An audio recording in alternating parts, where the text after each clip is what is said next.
Assalamualaikum warahmatullahi wabarakatuh. Welcome back to my YouTube channel buat teman-teman yang sudah setia menemani saya di channel YouTube ini. Dan welcome buat teman-teman yang baru gabung. Kali ini kita masuk lagi pada seri kuliah online, khususnya yaitu kuliah tentang matematika. Nah, untuk itu tetap semangat dan siapkan catatan terbaikmu. Pada kesempatan kali ini kita akan membahas mengenai pengertian dari fungsi surjektif, fungsi injektif, serta fungsi bijektif. Jadi ini adalah sifat-sifat dari fungsi. Tetap semangat ya.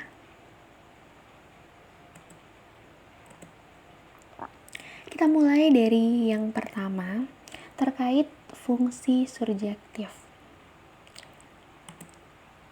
Nah, fungsi surjektif artinya setiap anggota di daerah kawan mempunyai pasangan pada anggota himpunan daerah asal, biasa disebut ontoh. Artinya, sepasang anggota himpunan asal dengan daerah kawan boleh sama. Nah, teman-teman sudah bisa membayangkan apa maksud dari fungsi surjektif ini? Nah, kalau belum, yuk kita lihat contoh yang pertama. Diberikan himpunan A yang beranggotakan 4, 5, 6 dan himpunan B yang beranggotakan 8 dan 9.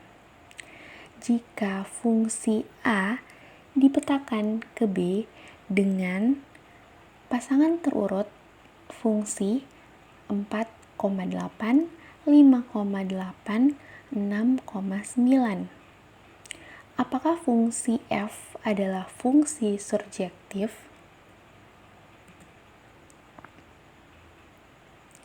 Nah, kita bahas sama-sama ya. Jadi, fungsi F dengan pasangan terurut 4,8, 5,8, 6,9 dapat disajikan dalam diagram panah. Oleh karena setiap elemen di B mempunyai pasangan di A, maka fungsi F adalah fungsi surjektif. Jadi, pasangan terurut ini kita sajikan dalam bentuk diagram panah biar kalian lebih paham lagi.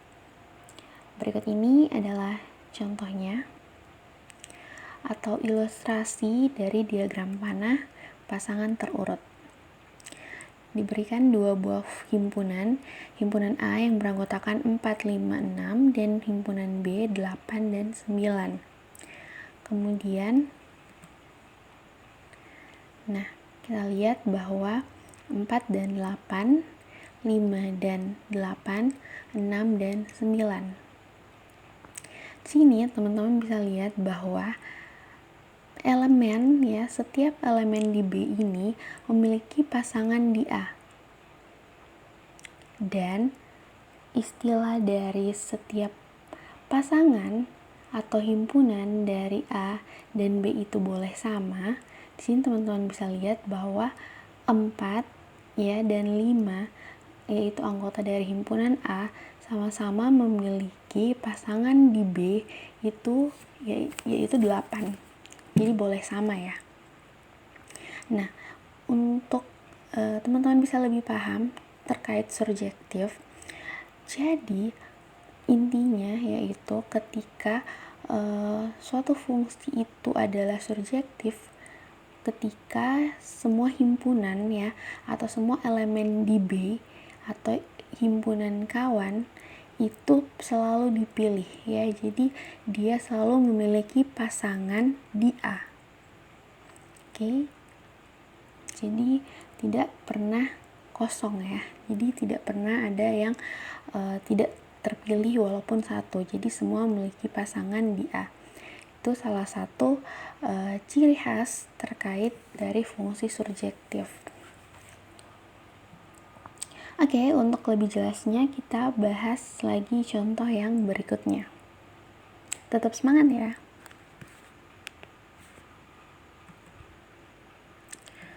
masih terkait fungsi surjektif. Nah, untuk contoh 2, buktikan bahwa fungsi f(x) sama dengan 3x dikurang 6 adalah fungsi surjektif. Oke, jadi perbedaan dari contoh 1 dan contoh 2, contoh pertama tadi itu sudah termuat ya dalam bentuk pasangan terurut. Nah, sedangkan ini hanya diberikan suatu fungsinya saja.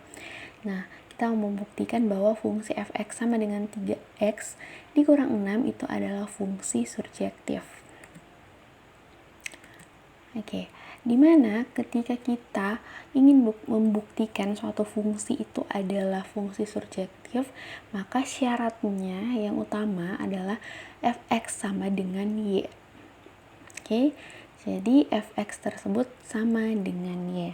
Nah, dimana kita ketahui f(x) sama dengan 3x dikurang 6, f(x) ini memang sama dengan y kan, jadi kita bisa langsung menuliskan y sama dengan 3x dikurang 6. Jadi tidak ada perbedaan arti ya atau makna dari f(x) sama dengan 3x dikurang 6 dan y sama dengan 3x dikurang 6. Ini sama saja ya, karena kita ketahui bahwa f(x) itu memang adalah y. Kemudian kita sederhanakan ya. Terus y tambah 6 sama dengan 3x. Jadi 6 ini pindah ruas ya, sehingga dia berubah jadi positif. Nah, kita ingin menyisakan x saja di ruas sebelah kiri. Jadi sama saja ya, kalau kita tuliskan x sama dengan y tambah 6/3. Bisa dipahami ya? Karena kita hanya membutuhkan variabel x di salah satu ruas. Nah, pada umumnya salah satu variabel yang kita sisakan itu kita letakkan di sebelah kiri. Oke, jadi x sama dengan y tambah 6/3. Nah, kita sudah dapat nilai x-nya. Selanjutnya, apa yang kita lakukan?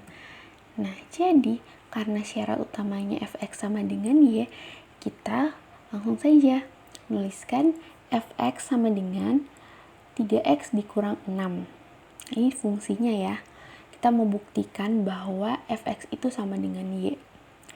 Nah, kita tuliskan kembali fungsinya, yaitu f(x) sama dengan 3x dikurang 6. Selanjutnya, kita substitusikan nilai x. Oleh karena itu, f(x) sama dengan 3 dikali x, x-nya itu kita ganti atau substitusi menjadi y tambah 6/3. Sampai di sini bisa dipahami ya. Karena fungsinya ada di kurang 6 ya, 3x dikurang 6, maka kita tambah 3 kali y ditambah 6/3 dikurang 6. Selanjutnya kita tinggal menyederhanakan bentuk tersebut, di mana 3 di sini bisa saling menghabiskan ya, sehingga diperoleh f(x) sama dengan y tambah 6 dikurang 6. Sehingga kita memperoleh f(x) sama dengan y. Oke, kenapa? Karena f(x) sama dengan y tambah 6 kurang 6, itu 6 kurang 6 kan 0 ya, jadi tersisa y, sehingga terbukti bahwa f(x) sama dengan y. Sehingga fungsi f(x) sama dengan 3x dikurang 6 adalah fungsi surjektif. Bisa dipahami ya?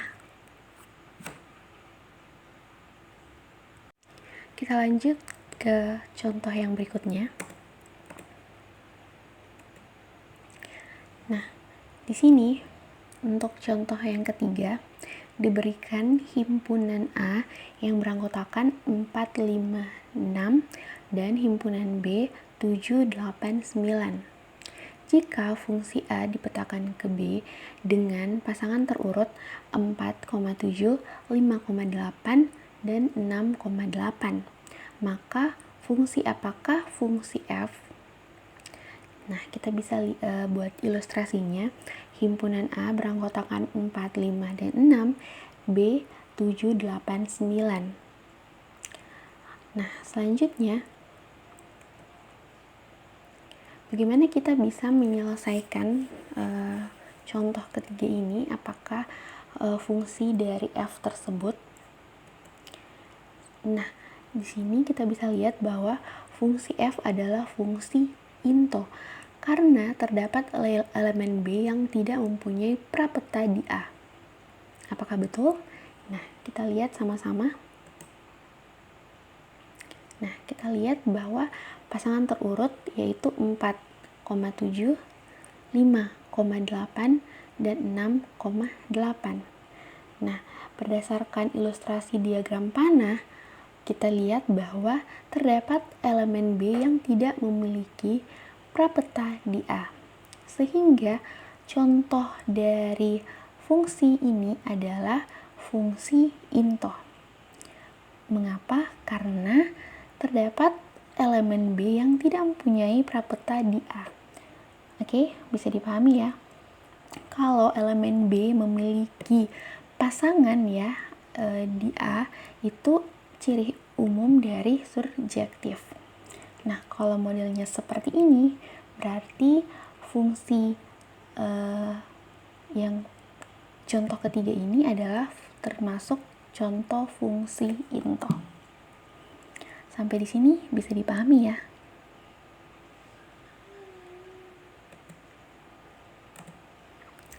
Nah, kita lanjut ke fungsi yang berikutnya, yaitu fungsi injektif. Fungsi injektif merupakan fungsi 1-1 atau biasa dituliskan F11 ya. Nah, di sini fungsi injektif adalah pasangan anggota himpunan asal dengan daerah kawan tidak boleh sama. Nah, di sini teman-teman bisa menggarisbawahi perbedaan fungsi surjektif dan injektif. Kalau fungsi surjektif tadi, pasangan anggota himpunan asal dengan daerah kawan boleh sama. Nah, kalau fungsi injektif, pasangan anggota himpunan asal dengan daerah kawan tidak boleh sama. Nah, untuk lebih jelasnya kita lihat contohnya ya. Contohnya, diberikan himpunan A yang beranggotakan 1, 2, dan 3, kemudian himpunan B beranggotakan 4, 5, dan 6. Jika fungsi A dipetakan ke B dengan pasangan terurut 1,4, 2,6, 3,5, maka apakah fungsi F? Nah, kita bisa mengilustrasikan dengan diagram panah. Nah, di sini kita lihat bahwa himpunan A itu beranggotakan 1, 2, 3 dan himpunan B 4, 5, 6. Apakah dia fungsi injektif? Nah, kita lihat sama-sama. Berdasarkan pasangan terurut ya, kita bisa pasangkan dengan panah yaitu 1 dengan 4 ya, 2 dan 6, 3 dan 5.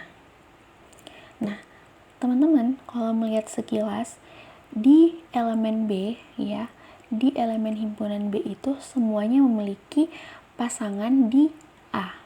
Nah, apakah dia surjektif? Jadi belum tentu ya. Jadi belum tentu dia surjektif. Nah, kita bisa lihat bahwa F adalah fungsi injektif. Mengapa? Karena setiap elemen di B memiliki pasangan tepat satu elemen dari A. Jadi ingat, kembali kuncinya perbedaan antara fungsi surjektif dan injektif. Kalau fungsi injektif, pasangan anggota himpunan asal dan daerah kawan tidak boleh sama. Oke, jadi kita bisa lihat di sini 1 dan 4, 2 dan 6, 3 dan 5. Jadi tidak ada pasangan yang sama. Oke, beda halnya dengan fungsi surjektif tadi. Ada pasangan ya dari himpunan asal itu yang sama dengan daerah kawan. Oke, sampai di sini bisa dipahami ya.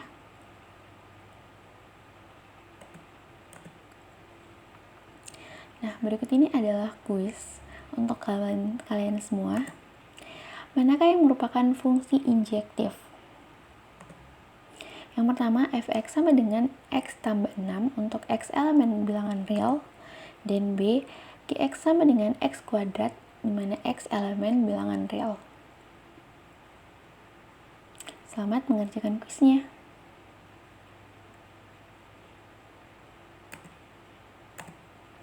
Nah, kita lanjut ke fungsi bijektif. Fungsi bijektif yaitu fungsi di mana setiap anggota di daerah asal cuma mempunyai satu mitra dengan daerah kawan. Dan sebaliknya, setiap anggota daerah kawan hanya memiliki satu mitra dengan daerah asal.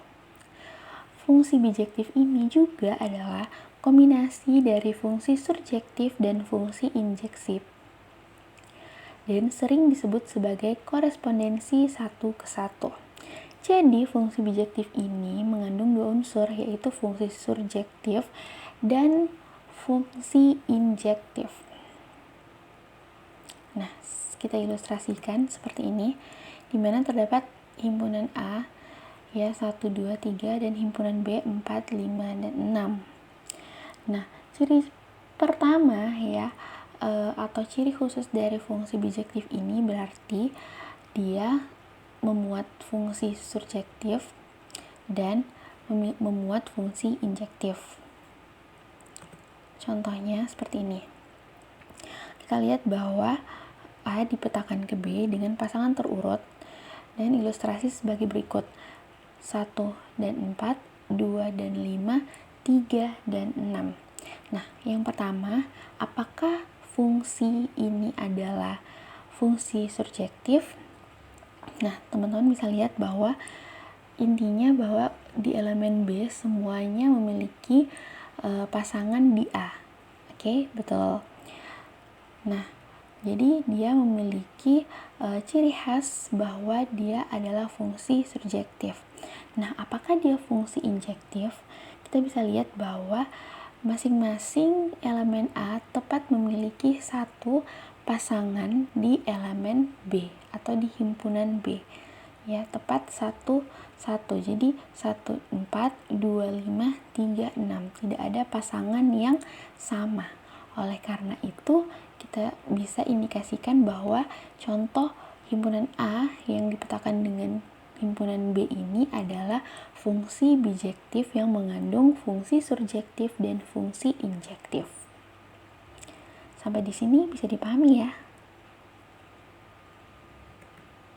Nah, sekian dulu video terkait sifat-sifat fungsi pada kesempatan kali ini. Tetap semangat dan ingat, silahkan mengerjakan kuisnya. Sampai jumpa di video berikutnya. Assalamualaikum warahmatullahi wabarakatuh.